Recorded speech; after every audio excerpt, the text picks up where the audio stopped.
এই সেদ্ধ করা কলাইয়ে দিয়ে আমি ডো বানাবো পিঠে বানানোর জন্য। আর ডোটা খুব সুন্দর হবে, এই কলাইটা ডোয়ের সঙ্গে মিশে যাবে বলে এইভাবে মুখটা মারতে হবে, তাহলে এইটা দিয়ে সেরাটা ঢুকবে।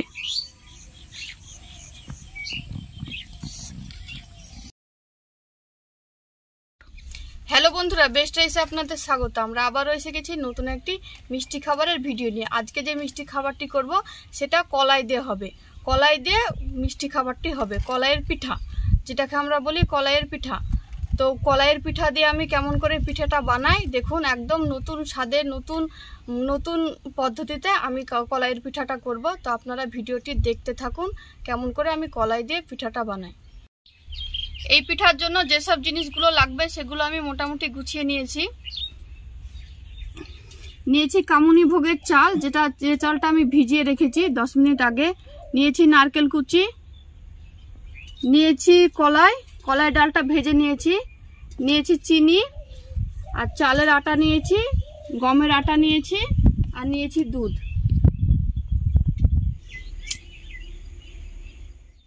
প্রথমেই কলাইটা আমি সেদ্ধ করে নেব, তার জন্য আমি কড়াইয়ে জল দিয়ে দেব।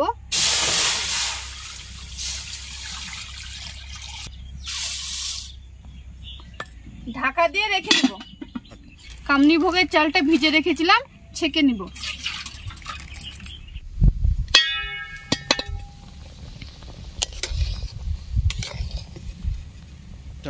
ওদিকে কলাই সেদ্ধ হচ্ছে, এদিকে আমি চালটা গুঁড়ো করে নিব।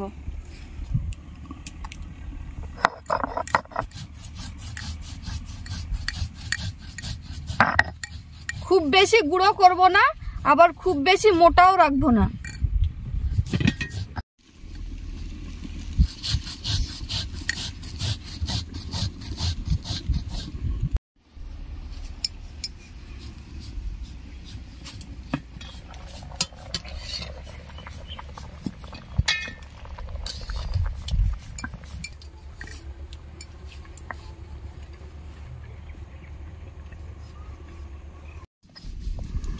চালের গুঁড়োটা করা কমপ্লিট হয়েছে, আর কি সুন্দর ঝরঝরে হয়েছে দেখুন। আমি খুব মোটাও করিনি, আবার খুব সরুও করিনি। 3টে এলাচ নিয়েছি, একটু দারুচিনি নিয়েছি, আর একটা লবঙ্গ নিয়েছি। এগুলো আমি গুঁড়ো করে নিব।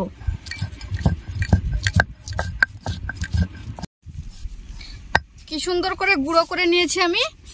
এগুলো এবার চালের গুঁড়োতে মিশিয়ে দিব।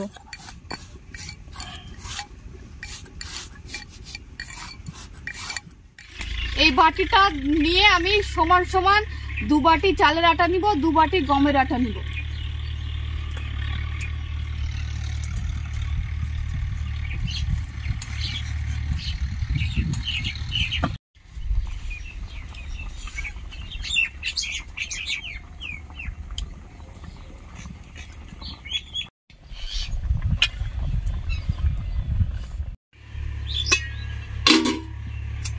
এই সেদ্ধ করা কলাইয়ে আমি চালের আটা আর গমের আটা একসঙ্গে মিশিয়ে রেখেছি, ওই আটা দিয়ে দিব। এটা দিয়ে আমি ডো বানাবো পিঠে বানানোর জন্য। আর ডোটা খুব সুন্দর হবে, এই কলাইটা ডোয়ের সঙ্গে মিশে যাবে বলে, চালের আটা গমের আটা ডোয়ের সঙ্গে মিশে যাবে বলে খুব সুন্দর হবে। যেহেতু এই জলেই আমি ডোটা বানাবো, তাই পরিমাণ মতো লবণ দেব, আর কালারের জন্য একটু হলুদ দিব।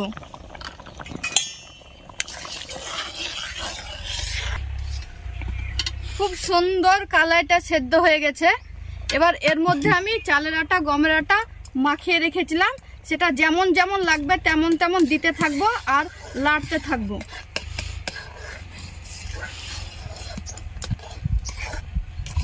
তিনটে একসঙ্গে ভালোভাবে মিশে ডোটা খুব সুন্দর হবে। অল্প অল্প করে দিব, আর অল্প একটু একটু করে নাড়তে থাকবো যাতে ভালোভাবে মিশে যায়। ভিডিওটি হয়তো বড় হবে, কিন্তু আপনারা ধৈর্য ধরে দেখবেন। খুব সুন্দর একটা পিঠে বানাবো আমি কলাই দিয়ে। 3টে একসঙ্গে মিশে যে ডোটা হবে খুব সুন্দর হবে, এটা খুব খেতে ভালো হয়। ভালোভাবে মাখিয়ে নিয়েছি, এবার এটা তুলে নিলাম।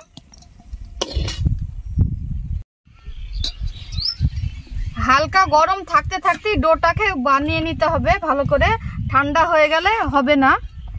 অল্প অল্প করে নিয়ে আমি ডোটা ভালো করে মাখিয়ে নিব এরকম ভাবে। এইভাবে মাখিয়ে নিব।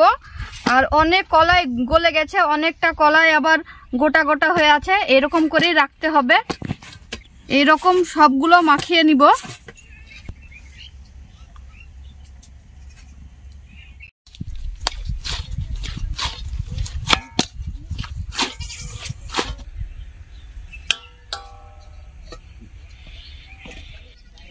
কলাই পিঠার জন্য যে পুরটা লাগবে, পুরটা বানানোর জন্য প্রথমেই আমি কড়াইয়ে 1 লিটার দুধ দিয়ে দেব। চালের গুঁড়োটাও আমি দিয়ে দেব।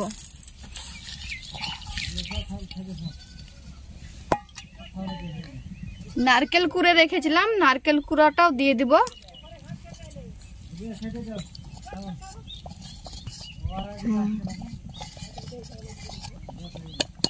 আর এইটা দিয়ে আমি নারকেলের এটা দিয়ে আমি একটা সুন্দর বাটি করব, যেটা আপনাদেরকে আমি পরে দেখাবো।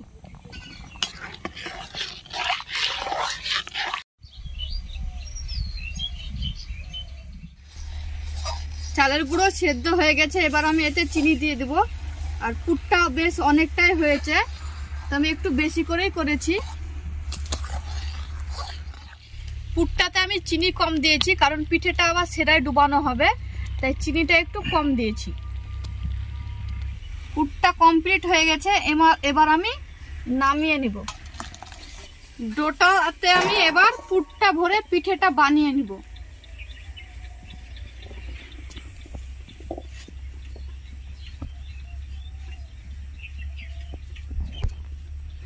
এইভাবে গোল করে হাড়ির মতো আকৃতি দিতে হবে। আর পাতলা করতে হবে।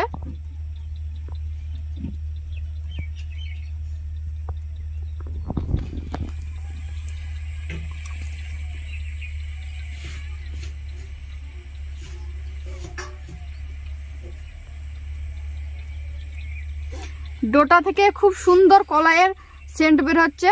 এবার এর মধ্যে আমি পুর দিয়ে দেব।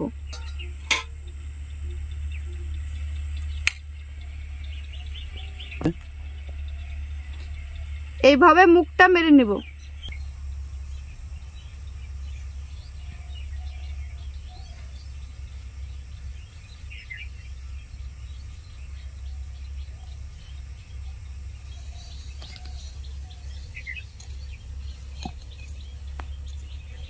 আপনাদেরকে ভালো করে মুখ মেরে দেখাবো, পিঠেটার মুখ মেরে দেখাবো। তো অল্প একটু পুর দিব, এইভাবে দুমড়িয়ে নিব এই দিকটা।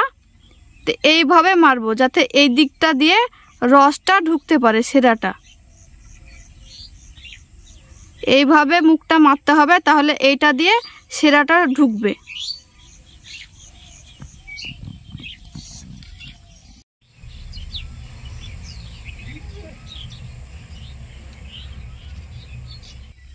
এই বাটিটার আমি 1 বাটি জল নিয়েছি, এই বাটিটায় আর 1 বাটি আমি চিনি নিয়ে নেব।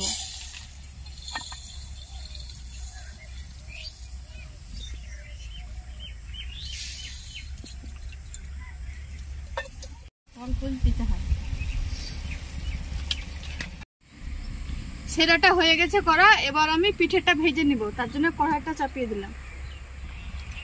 সব পিঠে প্রায় হয়ে গেছে, এবার আমি ভেজে নিব। তেলটা গরম হয়ে গেছে, ভেজে নিব।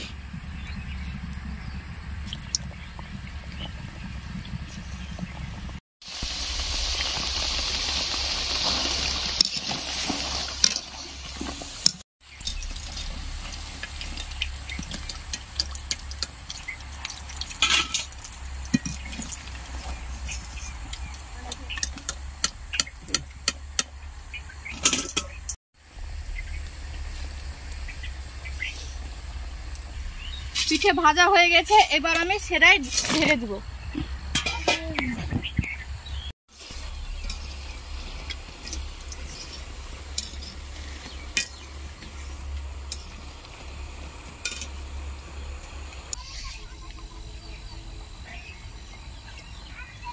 এই পিঠেটা যত ভিজবে তত খেতে ভালো লাগবে।